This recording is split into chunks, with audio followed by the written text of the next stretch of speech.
Am I live? Can I be heard now? All right. Oh, No, we muted Worley. Yeah. we muted Worley. Mountain Time at 5, NFBCO Zoom call Tuesday. Hi, everybody. Thanks for joining us. We got a special one. We didn't have enough neat influence on our Mountain Time at 5 calls this week, so we rescheduled the Thursday call back to Tuesday call. So you had Maureen Monday and you have David today, and we'll get to that in just a minute.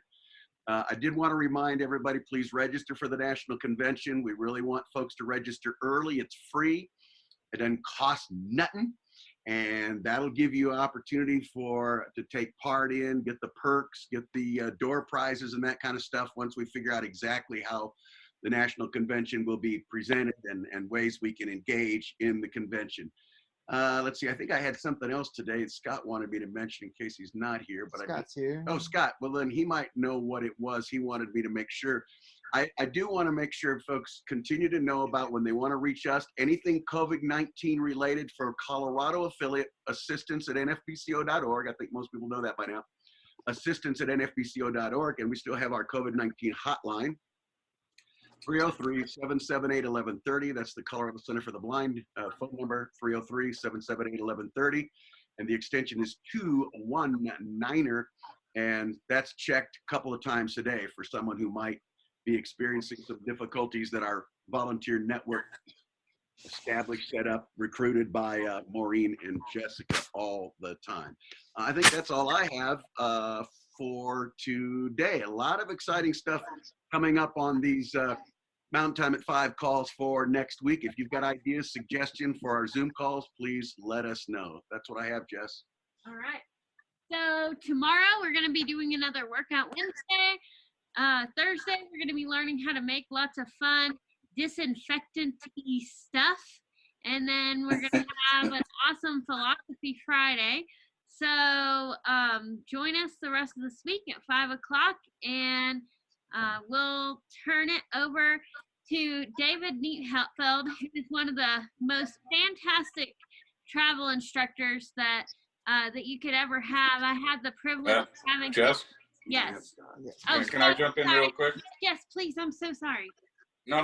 Don't be sorry. Welcome, everybody. I hope you can hear me okay. I just want to announce real quick that if you are a Social Security recipient, either SSDI or a retiree, and you have a dependent that is 17 or younger, or actually not older than 16 is the way I should say that, you need to make sure you go online with the IRS and register your dependent. Otherwise, you will not receive the $500 payment for your child or children.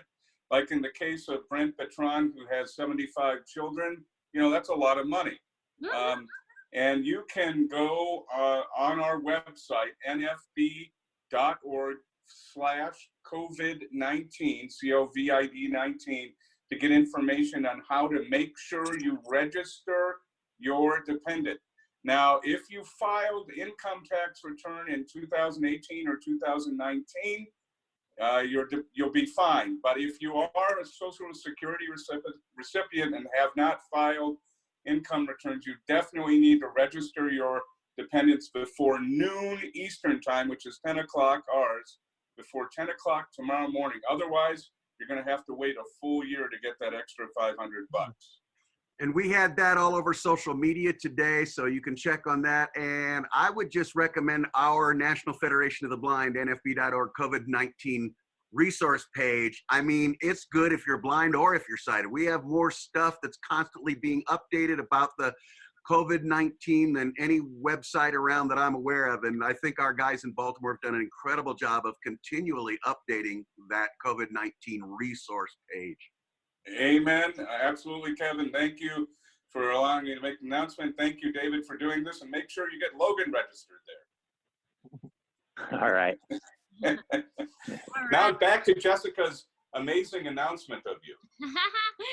So David is one of the most fantastic travel instructors that you would ever have the privilege of working with. When I started working for the National Federation of the Blind of Colorado, I had the privilege of working with him a few times on travel, and he'd probably say I was probably one of the worst students that he ever had, but he was a really, really, really phenomenal instructor. And I think we're all going to learn a lot, whether we are beginners as far as using a cane, or whether we might have some advice to give those that are just getting started. I think this is going to be a really great talk. And so thank you so much for being here, and I'll turn it over to David. All right, thank you, Jessica. I want to tell everybody first off is that I had a few things planned that I'm not going to be able to do with some different audio pieces. I had some technical difficulties with my computer today, and I'm not going to be able to do that. We're going to definitely have a good conversation. So the first thing I wanted to talk to you guys about is to tell you a little bit of my history. I'm not originally from Colorado. I grew up in Arizona. And when I was 26, one day I was riding a bus home from school and everything went black. And that's when I first realized I was a blind person. Now, technically, I've always been a blind person. I've been legally blind my whole life. I just never considered myself a blind person. But you live and you learn. At that time, I realized that I needed to have a little better idea about how to do things, because I didn't know how to do things, you know, like cross streets and how to get my groceries, and this wasn't a lot of things. So I started doing some research, and I found the NFB of Arizona, and I ended up coming to the Center for Training. So you guys know, I taught at the center. I taught cane travel for 10 years, and I've been teaching woodshop for the last 2. I still help out with travel from time to time. And it's been a lot of fun. It's definitely a great growing experience. So I thought we would start off talking a little bit about proper cane technique. If you guys are expert at using your cane, maybe you'll have a few other suggestions than what I have to tell you today. But there's a lot of different ways of using a cane. The general standard style that I like to teach, it consists of 4 basic parts.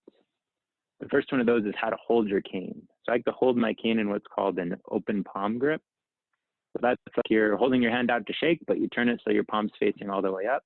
And you wrap all your fingers around it, around your cane, the end of your cane. And you want to have your hand at the very end of your cane, because that gives you the longest reach possible. And then you take your index finger and thumb and you hold those a little bit tighter, and your back 3 fingers can kind of loosen and tighten, kind of like you're grasping a pair of pliers or nutcracker, and that can move your cane from side to side, and it can let you have a loose enough grip that if your cane gets stuck on grass, a crack, something like that, it'll bounce back a little bit. It can slide in your hand. Or if somebody along and thinks they're being real funny and is trying to play hopscotch over your cane, wants to jump it, you know, sometimes these things happen when we're out and about, that if they do hit it, you can easily drop it, and that way it doesn't get broken. It's always a bonus to be able to do that sort of thing. So having your cane in a good grip. There are other types of grips. There's a standard grip where you point your index finger down your cane and you have your hand facing the other way. It makes you use your wrist a lot more, and I always feel like my arm gets a lot more tired when I hold my cane that way. So the second piece, so your grip is one part. The next part is where to hold your cane in relation to your body. You want to hold it in the center of your body, right about at your belly button, but about 6 to 8 inches out. Try it out, see where it feels comfortable. And that gives you a bonus of being able to move your cane from side to side, which we're going to talk about in a moment, easily. But there is one bonus to keeping your cane centered, and that is if somehow your cane totally misses everything, let's say you just miss a pole all the way down the whole entire cane, well, your hand's still there, and it's a little bit in front of you, so it's going to hit the pole before your face does, which I think is an added bonus to using your cane the proper way. So your arc is moving your cane from side to side, so from left to right, and you want that to be just a little bit wider than your body. So in order to do that, think about what's the widest. It could be your shoulders, it could be your hips for some folks, and you want it to be just a couple inches wider on each side. So you want it to tap on the right, just a little bit wider than you, and then over to the left, and just back and forth, constant motion. arcing from side to side. So that's the third piece. And the fourth piece, the last one, is something called staying in step. So that happens, it's how your feet move relating to that arc or that motion of your cane. So when your cane goes to the left, your right foot should be going forward, and when your cane's going to the right, your left foot should be going forward. So with a little bit of practice, that can keep you, it has a nice rhythm to it, so it can really help you keep a good pace and walk smoothly. So that is basics of how to use a cane. Now, I don't know if we covered it today. If anybody has any questions, we're raising our hand. Is that correct, Kevin? Yes, sir. If you're dialing in, it's Okay. *9. If you're on the app, it's under the More section on the bottom right, and it's Alt-Y on the computer if you have any questions. Please raise your hand. All right.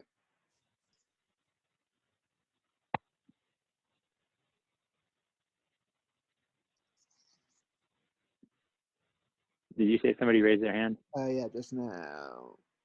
Phone number ending in 9465. Yes, it's Les Cameron from Georgia. Hello. Hey, Wes. Can you hear me? Yeah. Yes. Okay. My question is, whoever came up with the idea of the big ball on the end of a cane, I want to shake their hand or give them a hug, but I can't do it now. I'll give them an elbow. I love that so much. I've had less stomach pains and arm pains since you guys invented that ball. All right. It's Yeah. the 2-inch ball that goes on the cane. Yeah, it looks a lot like a tennis ball. A lot of people do like those. I actually prefer a cane that has a chrome metal tip. And that's because I can get better echo feedback when I am walking around. So I can hear things like, you know, a parked car on the side of me, or a building off in the distance across the parking lot. A lot of times you can get a better echo with a different style of tip, but a lot of people do like those other rolling balls, and, you know, to each their own. My personal preference. But that is okay, Wes. And we have Eileen. Hi, David. Eileen. How are you? I'm great. How are you doing, Eileen? Oh, good. Thank you. I just wanted to ask your opinion about, do you think it's more efficient to tap or drag the cane? So it depends on what you're doing. If you're brand new to using a cane, I will always recommend dragging your cane as you're starting out. And as you get to be more and more comfortable, you can start to do what's called a 2-point touch or a tap. That's when you tap on the right side of your arc, and then you pick your cane up and you bring it all the way to the left side. That's really nice. It lets you go a little bit faster. You are getting a little less feedback. So if there is something different that day, like I don't know, a big crack in the sidewalk that wasn't there the day before, that doesn't really happen too often though. So if you're in a familiar area, a 2-point touch will help you go faster and help you be just a little more efficient wherever you're going. Now there is a hybrid technique. It's called a tap and slide. So instead what you do is you pick your cane up and you bring it down when it's about in front of your foot, and then you kind of slide it off the rest a couple inches, say off to your left. And then you pick your cane up and you tap it down where your right foot is, and then you slide it a couple inches off to the right. So the same process of staying in step, but you can slide a little bit too. It gives you a little better tactile feedback. It can really let you know when you're coming up to a curb or your texture change. It gives you a little extra feedback for those situations. That's everybody so far, David. All right. So I have a couple of hints. If you are brand new to using a cane, to make sure that your arc is nice and even. One way to do it is to go all around your house, look at your different door frames. I have one here in the basement. That is, if I stand right in the middle of the door frame between the two sides, it's just a couple inches wider than me on each side. So if I wanted to practice my arc of my cane to make sure it's wide enough and not too wide and not too small, standing right there so that the cane's between the door frame, the very end of the cane, and I can tap each side and I can check to see if just to practice keeping my arc nice and even.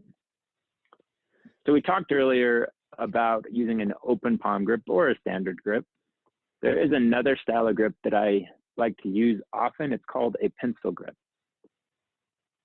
So a pencil grip is really great in close environments, say like an office or when you're looking for a chair, a meeting. So the best way I can explain to use it, well, if you used a pencil before, you're holding your cane like a giant pencil. And you're putting your hand about halfway down your cane, generally. So a pencil grip is used to check just about one step in front of you. Now, if you've never held a pencil before, maybe you know what a peace sign looks like, or bunny ears that you stick behind your friend's head, you know, when you're taking a photo. You take that symbol and instead you turn it so that your palm's facing up. You take your cane and you put it between your index finger and middle finger. And then you take your thumb and you can bring it up and kind of pinch your cane between your index finger with your thumb. And then you rotate your hand back down so that your pinky's closest to the ground. And that's a pencil grip. And that's really useful when you're looking for a chair. You can walk over and find a chair and slide it on across, say if you're on a bus and feel if there's any legs there, or in a meeting, same thing. There's one other time that it's really helpful to be able to use a pencil grip, and that's going up and down stairs.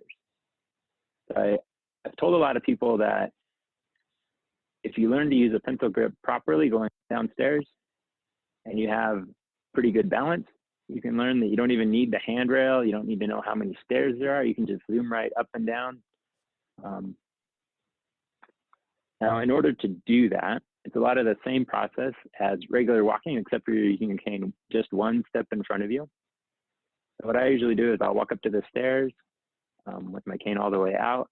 I'll find that first step, and then I'll switch to that pencil grip and then take probably one more step forward so I'm just one step away from the stairs, and pick my cane up so it's checking that very first step where, well, let's just say my right foot's forward. I'm going to be checking where my left foot's going to go.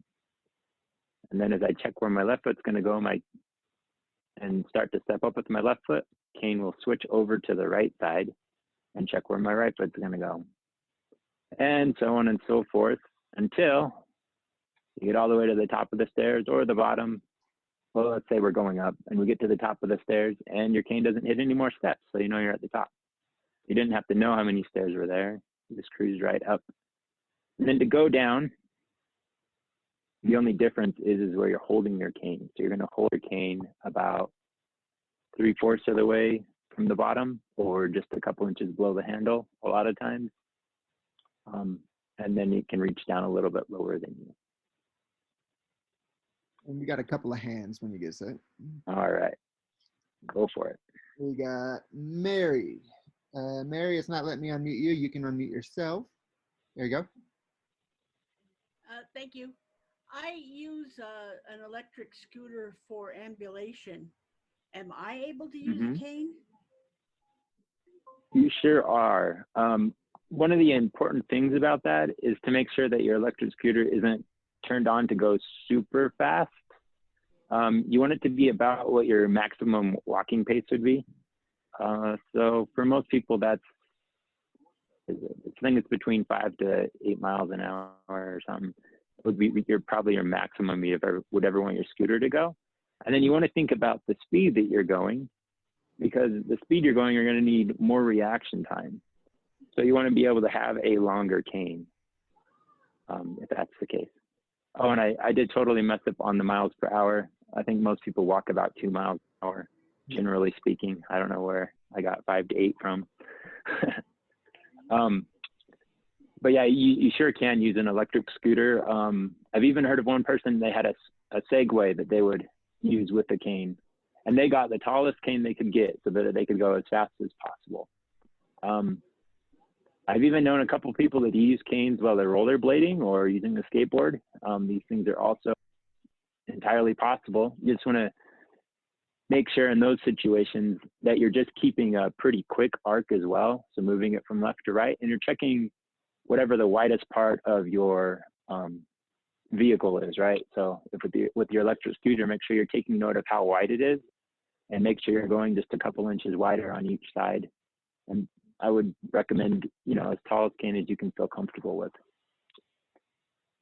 Phone number ending in 6677. Hey, Kevin, this is Art Yoakum. How you doing, guys? Hey, Art. Hey, Art.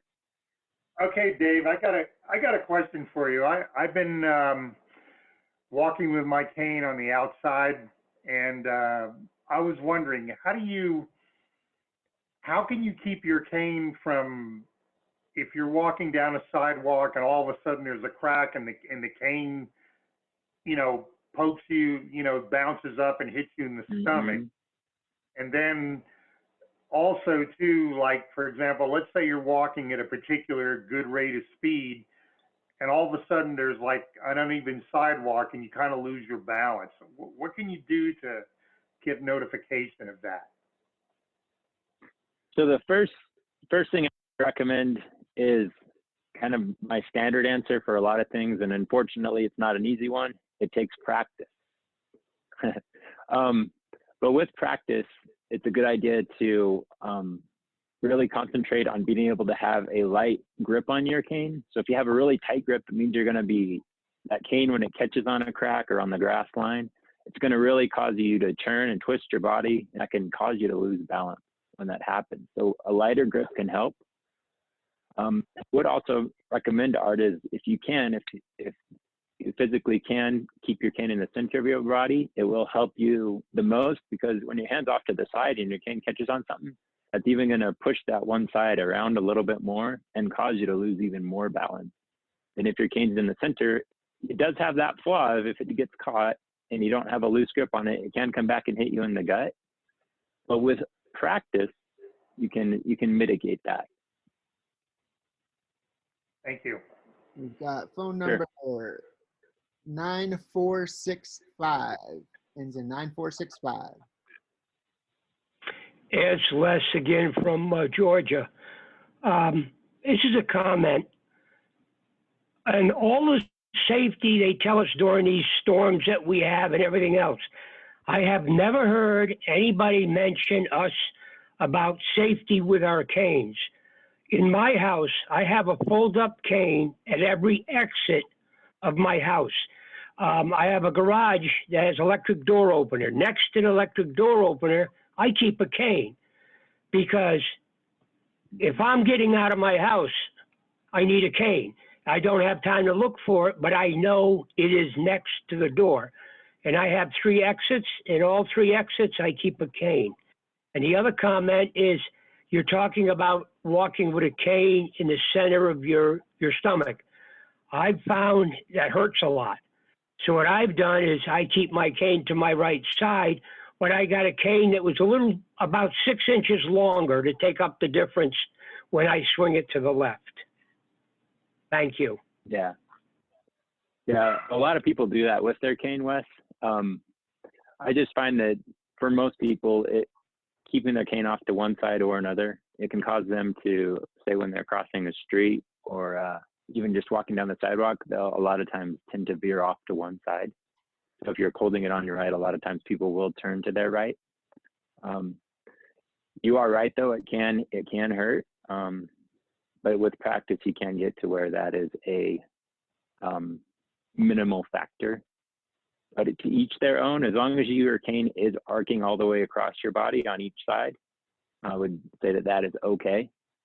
And with your other thought about keeping a cane by all your exits, that is a very important thing. I had one student that even kept one under his bed because he said, hey, if there's a fire and I need to climb out the window, I'll still have a cane.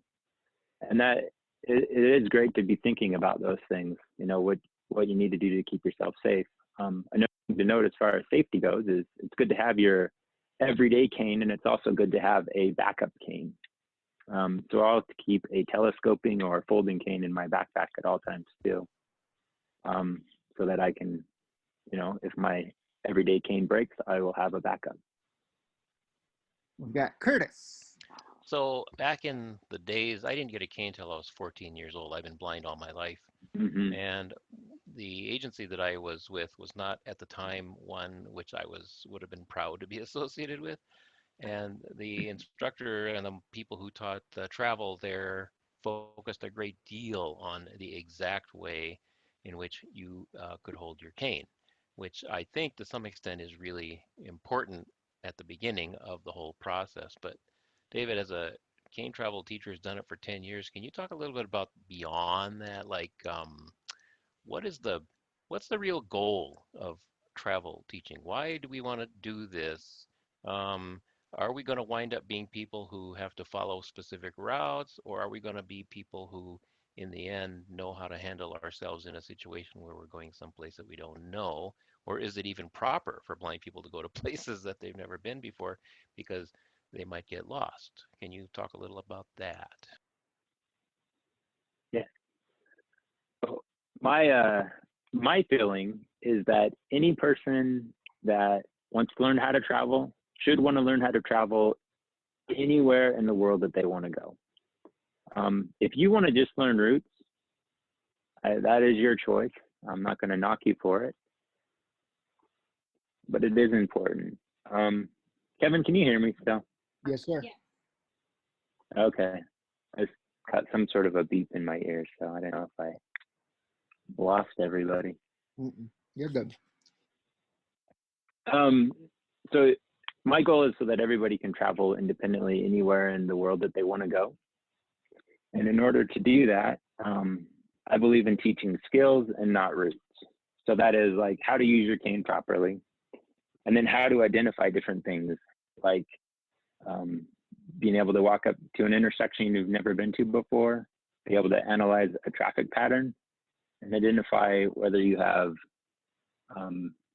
when it's safe for you to cross, what's your turn cycles look like, your left turners, your right turners, and just be able to travel anywhere you want to go. I will say that I do believe a cane is a very, very effective tool, and it makes us look a lot more professional than anything else.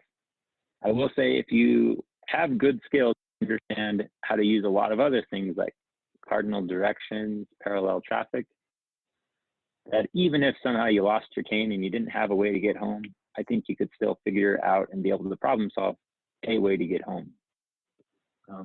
That being said, I wouldn't recommend it if you can help it. Did that answer all your question, Curtis?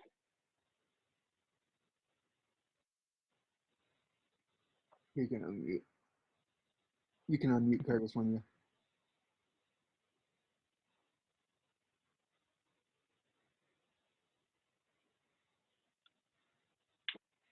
All right. It says it won't let him unmute. Yeah. All right. Sometimes it works, sometimes it doesn't. Yeah. Yes, Yeah. it did. Because I will tell you that my early instruction was all go from A to B. Here's all the stuff you're going to see along the way, and if you didn't get that information, you kind of felt like you shouldn't be going anywhere. So thank you very much for that. Yeah, and I have been to, in the last 12 years, I've been to, let's see, probably about 15 different states, if I had to guess off the top of my head. And I feel confident to travel to any brand new place that, let's say, I find it on my phone, find a restaurant I want to go to a store, or get my toothbrush. You know, I can go and I can get out and I can travel to any of those places that I want to go, whether it is doing a ride share or using their public transit system. I've been able to, problem solve and figure out using my knowledge of address systems and cardinal directions and just asking questions, being able to problem solve to be able to get to any of those places that I've needed to go. And we've got Worley. Kevin. Hey, hi. So I love this. It's really interesting for me, for some of us who've been traveling with a long white cane since we're maybe, 12 or 13. And then you get to be my age and you've traveled for years. I'm sure I'm sloppy. I'm absolutely sure I don't do it the way that David would teach me. But after a while, what works. I mean, it's like anything, any skill, you start working with the basic skills and you practice and you get those down. And then after a while, you're like, Oh, well, this works a little better for me if I do this. Oh, yeah, but I can do this. Next thing you know, you've developed a style that works for you. I noticed my son, who's blind, when he's traveling, he's touch. Almost everything. He's always tip, tap, tip, tap. That works from him for him. For me, I'm tip, slide, tap. I'm like all over the place, but that works for me. The other thing I would say is people say, well, you have a guide dog. And I'm like, yeah, and I use a cane still. And I sometimes use a cane with the guide dog. I'll carry a telescopic cane. And and I think the cane travel helped me be a better guide dog user, much, much better, because you learned your basic orientation skills, and you don't lose those orientation skills just because you get a dog. I would suggest that I probably travel a lot faster than, not that there's any great award for being able to travel faster, because a lot of times with my guide dog, I'll get there and I'll still have to do something like relieve her, so the guy with the cane gets there first anyway. But you can use a cane in so many circumstances, and I just think, after a while, once you practice, you won't hit those cracks and it'll stab you in the gut anymore, because you will have techniques that work for you. And I'm just so proud of the way we teach it at our center. Yeah, and after a while, you just don't think about it anymore. Like I have a 2-year-old, and when I walk around with him, I'm not usually thinking about what I'm doing with my cane. I'm usually thinking about what's he yelling at, what's he crying for, why is he kicking me in the back. You get to where you just don't think about what you're doing as much as you do when you're first starting. I will say though, I was practicing with my cane. I've been recording a few, been planning on making some podcasts to put out so that if people do want reviews and things like that. I'm not quite there yet, but I was practicing just with my arc in the doorway, just like I was suggesting earlier. And I was like, this feels a lot smaller than I usually use my arc of my cane. So it's kind of interesting after all these years, even just practicing a little bit in a confined space like that. I was, just had a good review that way too. The most difficult thing for me still is traffic. I think traffic is worse today than ever before. Intersections, roundabouts are tougher than ever.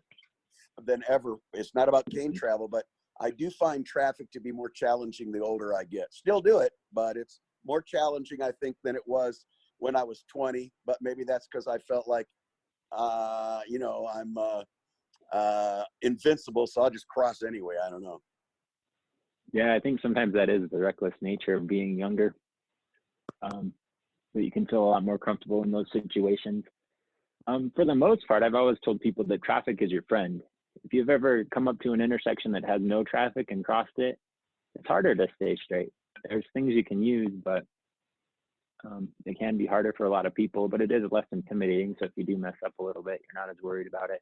Whereas, crossing a nice 8-lane, 6-lane road can be a little more nerve-wracking for most people.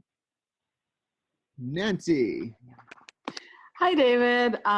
So I don't have a question, but I just have a comment on how important it is cane travel. I was a student at the center, and all of the skills that I learned, I was thinking about how they helped in many circumstances. Now that I have been, I am graduated from the center. For example, last year, my husband and I, we went to Hawaii, and I have to admit, at first I was like, I've never been here. How are we going to navigate this new place? But then, all the skills that you just talked about just come to mind, and you put them into practice, and the more you practice, the better you get. And one thing that I will say is that I agree with Kevin that you find the techniques that really work for you, and it helps you get to where you need to go successfully.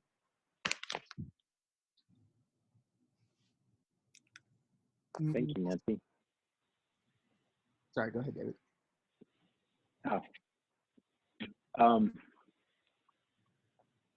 Does anybody else have any particular questions? Maybe not about things I've talked about, Yeah, but any situations that they have.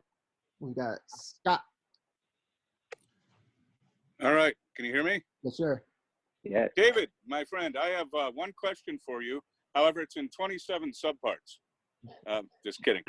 Oh boy. But I do have a couple questions. First of all, once you have built up some confidence using a cane and you have some travel skills, what is your opinion of the proper use of sighted guides? That's one question. The other question is, what do you think of accessible pedestrian signals? Are they helpful, hurtful? Should we use them? Should we advocate for them? And then lastly, my observation is one of the reasons that dealing with traffic is more difficult for me is I think the nature of vehicles has changed a lot. They're a lot quieter. Even the combustion engine cars are a lot quieter. Then, of course, you've got electric cars and hybrid cars. In your view, how has that changed the landscape of using traffic effectively? So I know those are a lot of questions, but that's what I got. All right. I'm sure you'll remind me if I forget one. So with your first question about using sighted guide and things like that, I believe that the first priority for any blind person should be, how can I do this independently on my own? So how can I walk down the street? How can I find a place I've never been to? How can I, cross over this large intersection on my own? And with that, you build a lot of confidence and a belief in yourself. And if you have that belief in yourself, then sometimes you say, today I'm going out with my best friend Bill, and we're gonna go to a concert. And you know what? I could work my way through the concert, through that big crowd, but today I'm gonna decide to not. I'm gonna just follow Bill and use a guide to go through. Now, I will say, I think an important part with that, whenever you're using something like sighted guide, is to not relinquish your responsibility. So even though you're with your friend or you're with your family member, it's important to be able to keep yourself safe. So still using your cane, pencil grip between you and whoever you're with is a good idea, so that if there are stairs or if there's a slope or a hill, and that way they don't have to necessarily totally keep track of everything you're doing. You're still being responsible for yourself. I always think that's something that people can easily forget or fall into bad habits if they used to always follow people around. But being able to keep that cane with you and use it even in a minimal way to keep yourself safe is important.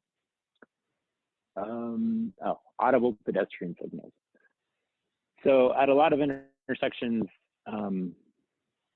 there are such things as audible pedestrian signals. Those are the ones that they beep, or sometimes they chirp, or sometimes they sound like a machine gun when it's your turn to cross.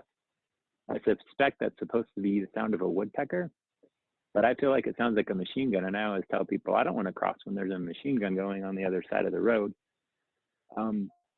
With those, I see that if you've never learned how to identify your turn to cross and to know when it's safe for you to cross, it could be something that might help you out. But with proper training, a lot of those things just become a nuisance, and they can even hinder you a little bit by blocking the sounds of traffic, so that you can't check for yourself to tell when it's your turn to cross. There's a type that I think is okay. It's the type that you press the button, and when it's your turn to cross a road, say we're crossing University and Colorado Boulevard. Believe it or not, if you guys know Highlands Ranch, those two do cross. And they, you cross and it says, now crossing Colorado Boulevard. It actually tells you which street to cross when you're crossing. Because the other thing that happens at those audible signals is you can't necessarily, it's not going to, if it doesn't tell you that you can cross that road, then how do you know which street it's telling you you're okay to cross? How do you make sure that you're staying safe? Again, the most important thing is to make sure that you know that it's your turn to cross, you know that it's safe to be there and cross, whether there's a audible signal or not. In a perfect world, everybody would have the skills and ability to cross without them, but I do recognize that sometimes people don't have those skills, and they can be a useful tool for them. And your last question, I'm drawing a blank on. About vehicles and, you know, how they're getting quieter and quieter. And at first I thought it was just that maybe I'm getting old and getting deaf, and probably that's partially true. But, you know, I go out to a lot of intersections now, and it's like, holy buckets, this is a lot quieter than when I was a kid. Mm-hmm. Especially, let's say, at a residential intersection where the cars aren't going so fast to start with. I feel like I notice a lot of times a car sneak right up on me. And that is a detriment. It's something to consider. I think it's a good awakening to be extra aware of what's happening around you. I know there has been some legislation passed that the quiet cars are required to have a certain audible level that they're always sending out, but I think that hasn't taken effect yet. So, not totally. That is correct. No. It will be taking effect, and hopefully it will help. But you raised some really good points. Yeah, I will say the vehicles that I have heard are that are emitting some sound. It's okay, but usually it's enough to make me say, "What's that noise?" Instead of, "Oh, that's a car coming," which is another part of the legislation, I believe, too. When it sounds like the Jetsons car rolling up on you, you have to think twice about it. So I guess that means you're paying attention at that point. All right. We've got Anybody else, Kevin? phone number 4172, ends in 4172. Hey, David. I just wanted to ask Bianca. you, what would you recommend for someone that there's a sighted person around them that maybe approaches them and asks them if they need help, anything, but they don't really wait for you to answer. I mean, obviously they see that you have a cane because they ask you where you need to go, but I mean, do you think that maybe it's an issue of someone not holding their cane properly and maybe they look lost to some people? Or So I think that it's probably right what you mentioned right there. Probably it's that you're doing something that's maybe related, not quite sure where you're at or what you need to do next. But in the end, it's always going to be up to you. You're going to want to analyze the situation and decide what you want to do with that. There's a number of responses that you can have, but what's right in each situation has to come from you. You have to be able to decide that at that moment. Now, Bianca, I know that you have a lot of different abilities, and I know that you can travel. I think I've traveled with you from time to time. So what do you think? What would you want to do? I think I would I guess the best thing to do is just tell them that I don't need any help because, I mean, I know I can figure out a lot of things on my own, but yeah, and that's okay. That's entirely up to you. I don't want to make them feel better. I mean, of course, I'm not just gonna let them do things for me, but maybe, do you think it's a good idea if I ask them just to watch me? Or you could. That again is entirely up to you. Because you're in charge of yourself, right? You get to decide if you want to get some help from somebody or if you don't. I think we all have that ability to choose our own consequence, our own reaction, whether it is somebody helping you or not. I do believe that that you in particular have the ability to get to wherever you want to go, but that is, in the end, it's going to be up to you to decide if you want to go with somebody, or if you want to go on your own, or if you want to do something in the middle, like have them watch, and that's okay too. The main thing about being independent is being able to decide what you want for yourself. Yeah. Eileen.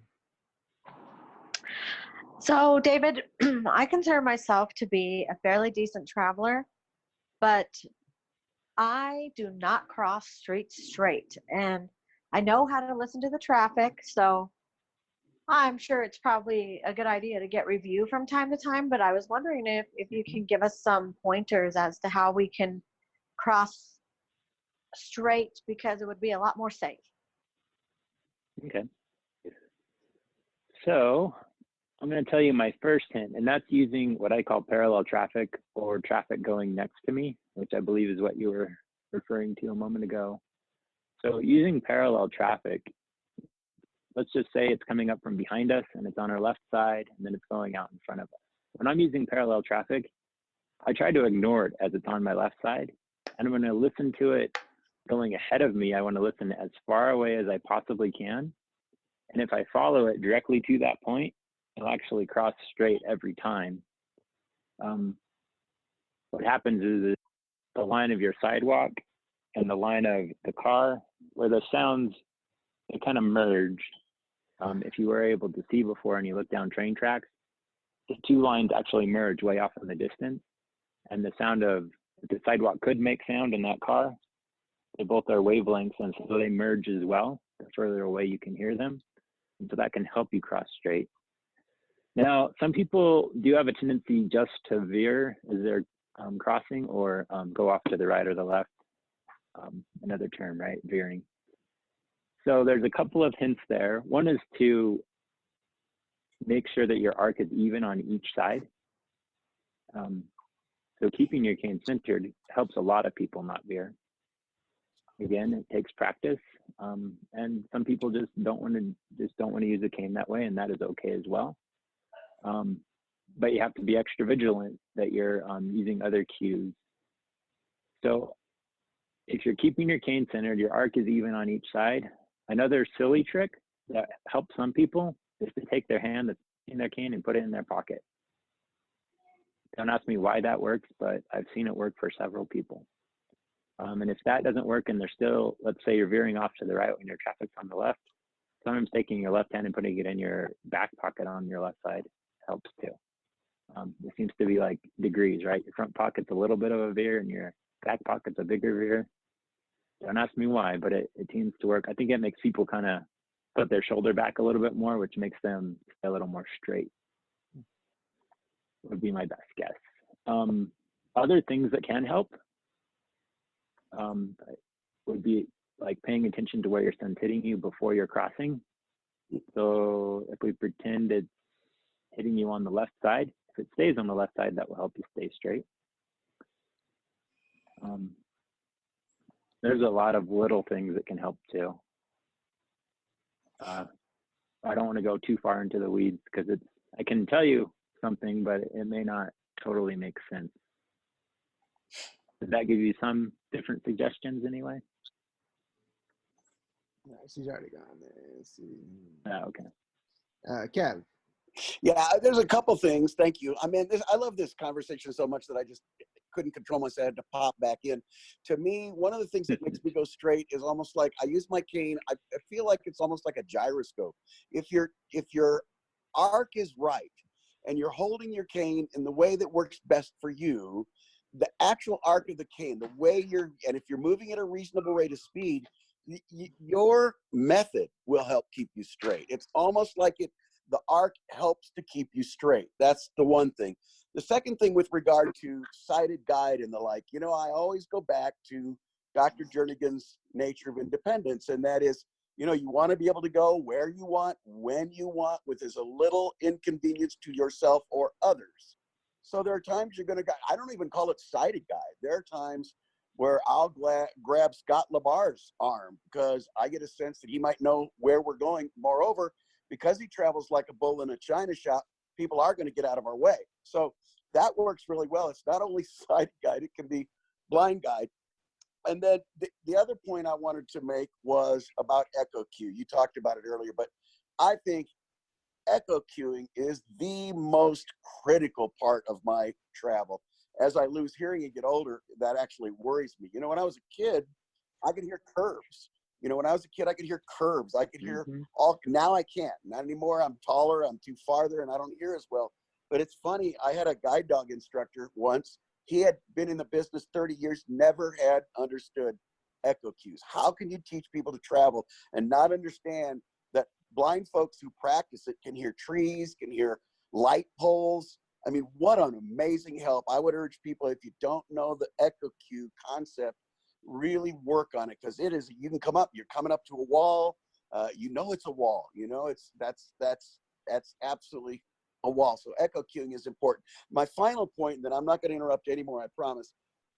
I think traffic patterns are more difficult today. I mentioned it earlier, and Scott asked a question about it. Pedestrian fatality. I'm not trying to freak people out. I want people to travel independently, and I want people to go to our Colorado Center for the Blind and learn from our great travel instructors. But the fact is, even traffic fatalities with sighted people are way up in this decade, way up in the last 10 years. And so traffic patterns are more sophisticated than ever before. Their cars are quieter than ever before. So I think it does take even a greater a shot of confidence and skill to travel with the same sort of alacrity than maybe we used to, you know, 30 or 40 years ago. Thanks. I appreciate it, David. Curtis. So I agree totally with Kevin about the increasing complexity of traffic patterns, and I was going to ask you, David, what you thought about that, but I do want to raise the question about how recommended strategies for blind people who are nearly deaf, who need to be able to cross streets, because I think that's a whole, so much of how we teach, so much of what we do is incredibly dependent on our audio sense of direction and our ability to gauge traffic patterns. But in this day and age, corners are much wider, and traffic patterns are not fixed time signals anymore. But what are some of your thoughts about how people who are significantly have hearing loss should handle the need to cross the street? With a significant hearing loss, it can be tricky, and it depends from case to case. There's some people that might have just hearing loss mostly in one ear, and not another, or they'll have significant hearing loss in both ears. And there's a lot of different tools that can help them if they're still trying to focus on using their hearing. And that is a difficult question because it is a very much case-by-case situation. I've actually had people even with hearing aids that were able to localize sound, and they did it consistently over and over. They say you're not supposed to be able to do that, but I've seen it happen, so I've never quite understood why nobody else has. But for people with a very significant hearing loss, the best way to be independent, if they want to just get out and be able to cross streets, unfortunately, isn't super efficient. It's really just to have a card that says I'm deaf and blind, and they can hold it up and they can say I'm deaf and blind, tap me on the shoulder if you can help, basically. Unfortunately, there's no great answers. There is alternatives nowadays like ride shares, and then there is Accessoride in the Denver metro area, which is a paratransit system. These things are helpful and can help people maintain their independence as well. But in the grand scheme of things, just getting out with a cane travel instructor, somebody that understands deaf blindness, there may be ways that they can learn to identify and cross intersections, and there may not. It just depends. Mr. Dan Burke. Thank you. I just want to say a couple things. First of all, David, I like Jessica, I had the privilege of working with David a number of years ago as an instructor. David is a great instructor. So one of the things that sort of, I mean, the pedestrian, audible pedestrian signals, and that could be a whole discussion. I've kind of changed some of my attitudes about them over the years. But the other thing I wanted to bring up, David, maybe you can address it. I mean, see, I'm older. So Scott's talking about the cars being louder in the old days, and you know, Kevin saying the traffic, or Curtis saying the traffic patterns were more regular. I don't know. But I know one thing in the old days is that they didn't have cell phones.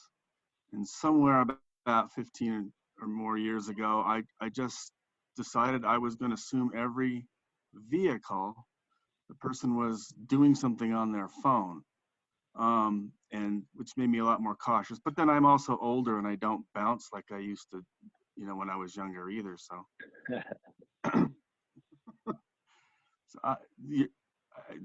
So, traveling nowadays takes, I guess, it takes a great deal of presence of mind, like being aware of the vehicles, but also being aware that they may not be aware of you.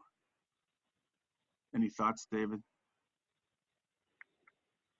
I think being aware of your surroundings is very key. If you are getting older and losing some hearing, that can be a little more challenging, especially being blind.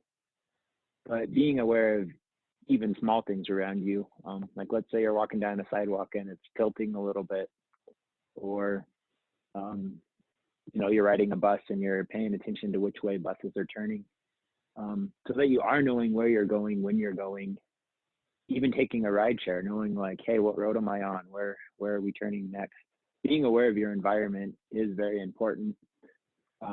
And unfortunately, a lot of people out in the world aren't aware of their environment, and they're missing out on a lot of things, really. Because being able to walk down the street and say, well, I have to cross this little tiny road, but for some reason there's a bunch of birds chirping in front of me. Can those help me stay straight? Well, sure. You can always be aware of the things happening around you, and sometimes they can be a benefit to you. And then sometimes they can just be enjoyable as well. Marianne? Hi. I wish I could say I've had the privilege of traveling with you, David, but we've not done this yet, but I'm sure at some point we will. Couple of things. I want to say, yes, definitely traffic patterns are way more screwy than they used to be. I spent some time with traffic engineers up here in Boulder, and they definitely said you can't plan that the traffic patterns are always going to be the same, because a lot of it, they have traffic cameras now, and they change from different times of day and all that kind of stuff. And frankly, there are way more cars on the road. Even though they're quieter, there are way more of them. And that alone makes traffic harder to understand and deal with. There are some places here in Boulder where they have told us if somebody hits the walk signal, they will actually start the walk light several seconds before the traffic goes in the same direction. And I said, well, could you stop doing that? Because that screws with my chances as a blind guy. You know, I'm like, I cross when the traffic says to cross, not just when the light says to go, because that light pole isn't going to jump down here and run me over, but the traffic might. But my real question, that's just my 2 cents on traffic and all of that. But my true question is, what exactly is structured discovery? I've never learned from an instructor who taught structured discovery. And I keep hearing the term, and I kind of thought at one point Curtis was sort of edging towards that, starting to move the conversation in that direction. But I'm just going to be blatant and ask, because I really don't know the answer to it. And everybody says, oh, we should do this and such, but there's a lot of us who've never gotten a chance to learn that way. Yeah. And it's funny because I've taught using the structured discovery method for this whole time, and I sometimes think of it as the natural way of learning things. So it's it's really being able to take a skill like a cane technique, right? Like we were talking about earlier, and saying, all right, and now we're going to go outside and walk down the sidewalk. What do you think we should do? How should we use our cane? You know, there's nobody around. Do we want to hold it in a pencil grip, or do we want to hold it all the way out? It's a matter of taking one concept and being able to build upon it and to let the person discover new things. So let's say we've been outside a few times and we've learned how to identify driveways, we learned how to identify roads, and I say, all right, now we're going to walk 2 blocks south. And you say, what? We've never crossed a road before. And I say, well, we'll cover that when we get there, but you let me know when we get to a road. And you let me know when we get to the next road. And we talk about how to cross an intersection. And we get out 2 blocks south and 1 block east, and I say, all right, how do we get back? So instead of saying like, this is the way we're going to go and laying out every step of the way, I'm going to give you some principles, some things to learn by, or the structure of structured discovery. And then we're going to build on that, and we're going to let you discover something new, whether it's discover a new sidewalk, discover a new way into a building, discover what happens if you start walking down a sidewalk and you turn right 4 times. You know, are you back started or are you somewhere new? It's developing your ability to discover what's in the world and giving you tools, the structure part of it, to be able to do that. Whether it is traveling to someplace new you've never been to before, or it's, I just walked out this door, this job I just started, and I can't figure out how to get back in, you know, it's being able to problem solve those different issues that might arise from day to day, and being able to discover whatever you need to do to get to where you need to go when you want to go. Gail. Muted or not? You're good. Yeah, we can hear you. Okay, cool. I just had some comments just along the way of different things. Number one, I'm older, and a lot of what Scott and Kevin have said I've noticed as well. Traffic, cell phones, all that, wider curves. I've been a dog user, I've been a cane user. I'm currently a cane user. One of the things I have done for the last 15 years with my cane is I have, I know you won't like me, but I don't have an NFB cane. So, and I have a huge ball on the end of it because I do get caught in the grass. But what I want to say is that I have adapted my cane because I noticed it was really hard on my wrist, and I have Velcro around it, so my cane and my arm are all one unit.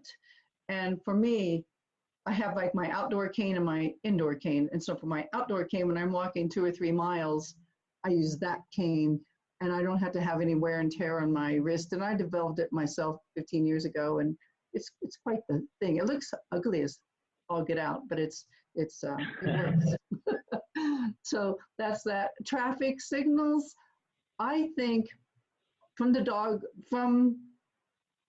you know, a cane user and a dog user, but from when I use a dog, I think totally you have to have good mobility training, and you have to depend on that, no matter cane or indoor dog.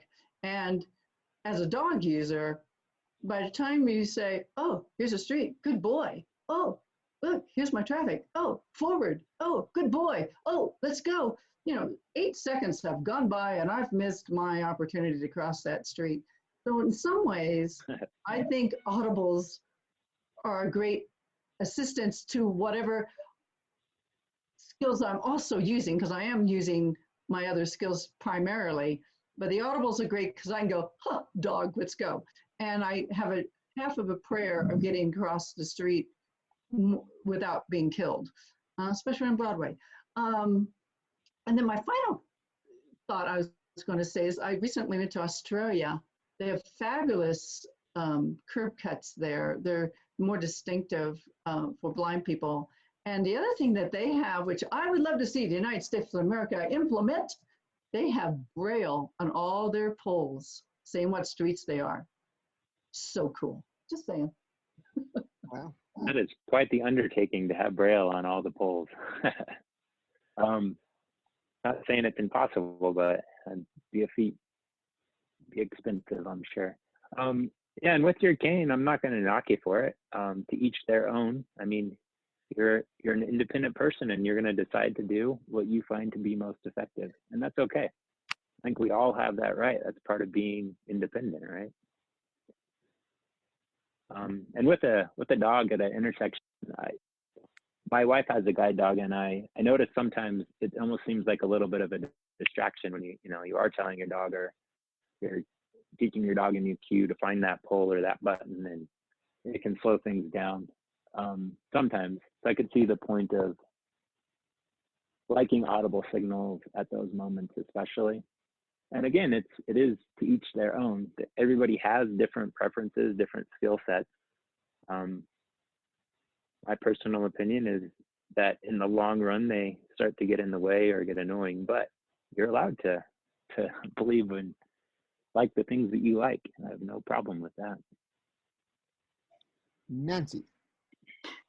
Just had a one comment. I think someone else also mentioned this, but I think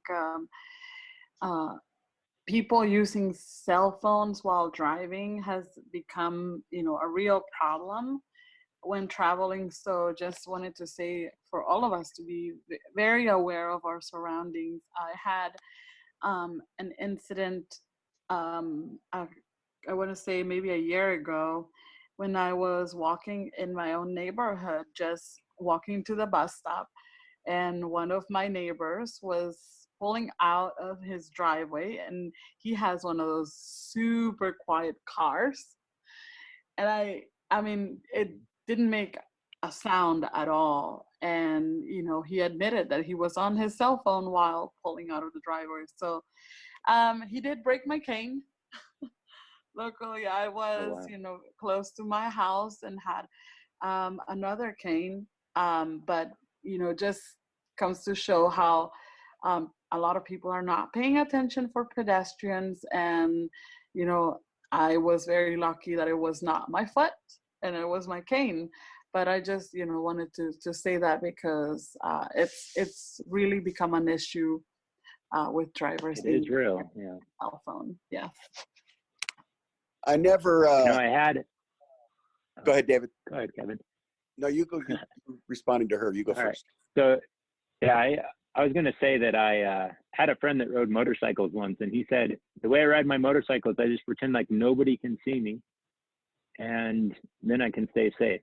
And that might be true, especially as we get, more and more distractions happening, like cell phones and things that we can't hear, like quiet cars, just to pretend like, hey, they can't see me, so I'm going to make sure I'm paying attention to what they're doing. I figure I counteracted by walking across the intersection talking on a cell phone myself. Therefore, there's like a force field. If they got one, I got one. But seriously, I like the audible traffic signals way better than I used to. I use them to corroborate the information I get. I never use the audible unless I've determined.